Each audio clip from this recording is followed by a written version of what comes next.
Hello Vince, this is Victor at RestoreYourMercedes.com. This is your harness, it's finished, so you can mail it back out to you. The wires replaced. This was a tough one for some reason. Connector here was different. I don't know, maybe some early version car or something like that, but this was not simple for some reason.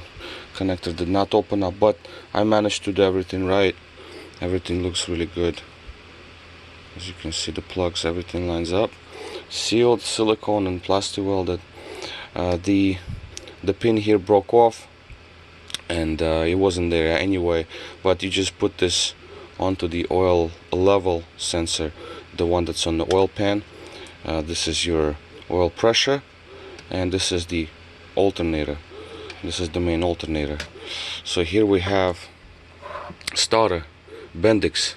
Now with this one, the wire is very stiff because I use a little thicker cable, so you might have to move it around, but just don't stress it at the tip.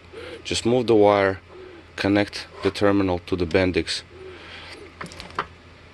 to the starter solenoid, and that's it, because this is very stiff. Okay, just so you know, just have to first move it so it's free, it's sitting there without any kind of tension.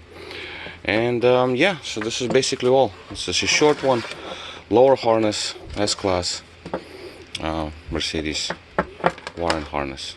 Okay, I'll talk to you soon.